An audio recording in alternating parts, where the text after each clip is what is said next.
धान बेचने के लिए टोकन मिलना बंद, ऑनलाइन टोकन बंद, ऑफलाइन टोकन सत्यापन के बाद। किसान बन गए हैं चोर और लुटेरे। किसानों के घर में, खलिहान में भंडारित धान की जांच करके सत्यापन किया जाएगा। भाजपा सरकार का अहंकार चरम पर है।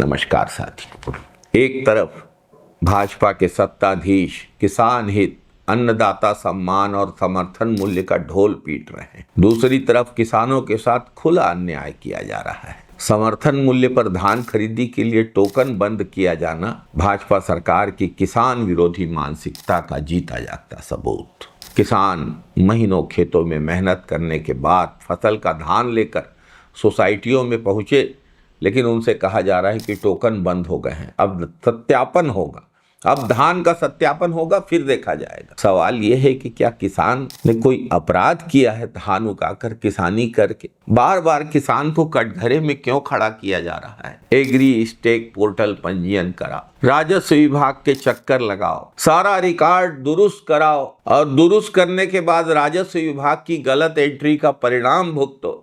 बचे हुए किसानों को जिनका धान नहीं बिका है, समिति द्वारा नोडल अधिकारी के भौतिक सत्यापन के बाद ही टोकन मिलेगा।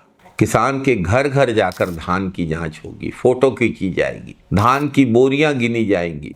हो सकता है सत्यापन के कागज में दस्तखत करने के लिए कुछ पैसे भी लिए जाएंगे, जिसका कट सत्ताधीशों तक पहुंचेगा। ये धान खरीदी की व्यवस्था नहीं है, ये तो किसानों के अपमान और उत्पीड़न की नीति है। किसान का धान पड़ा है ब्यारा में, खलिहान में, खेत में। किसान रात रात भर रक्षा करने के लिए, धान की चोरी से बचाने के लिए रखवाली कर रहा है। मौसम खराब है, नमी बढ़ रही है, नुकसान का खतरा है और सरकार धान खरीदी की तारीख पे तारीख देकर किसानों को गुमराह करती रही और अब टोकन ही बंद कर दिया। किसानों को समय पे टोकन सरकार ने नहीं दिया। प्रति समिति धान खरीदी की लिमिट को कम किया। धान खरीदी में अव्यवस्था खुद सरकार ने पैदा की और अब किसानों की गलती साबित कर रही है। सरकार की अव्यवस्था और विफलता का जीता जागता उदाहरण है धान खरीदी। कांग्रेस की सरकार थी छत्तीसगढ़ में, हमेशा किसानों को हर सुविधा दी जाती थी। केंद्र की भाजपा सरकार बाधा खड़ी करती थी, कभी बोरे नहीं भेजती थी, कभी एफसीआई में चावल के कोटे को कम कर देती। लेकिन छत्तीसगढ़ की कांग्रेस सरकार ने, श्री भूपेश बघेल की सरकार ने कभी किसानों को तकलीफ नहीं होने दी और आज किसान धान के लिए लाइन में खड़ा है। एक बार नहीं, कई बार। कभी एग्री स्टेक पोर्टल के लिए, कभी राजस्व विभाग के दफ्तरों में, कभी सोसाइटी में, कभी टोकन के लिए। सरकार के नाक के नीचे धान की अवैध तस्करी चल रही है, शराब की अवैध तस्करी चल रही है, फल फूल रहा है अवैध काम और ईमानदार किसान हो रहा है बदनाम। शक की नजर से देखा जा रहा है। ये कैसा सुशासन है? सरकार को भी पता है कि बड़ी संख्या में किसानों को धान बेचने की तारीख पर टोकन मिल ही नहीं पाए।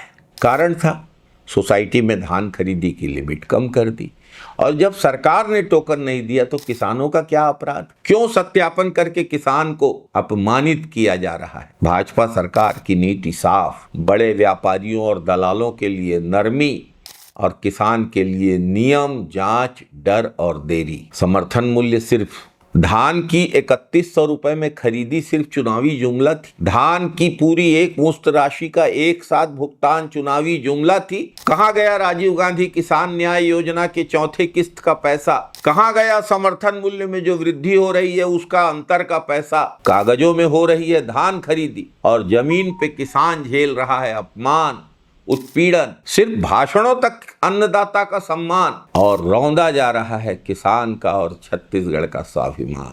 ये व्यवस्था नहीं है, किसान के सब्र की परीक्षा ली जा रही। यह नीति नहीं है, सरकार की हठधर्मिता है। सुधार नहीं है, किसान विरोधी साजिश है। समय आ गया है कि भाजपा सरकार बताए किसानों का धान कब खरीदा जाएगा, कैसे खरीदा जाएगा, किसानों के नुकसान की जिम्मेदारी किसकी होगी? क्या किसान को बिना अपमान के भी धान बेचने का अधिकार है या नहीं?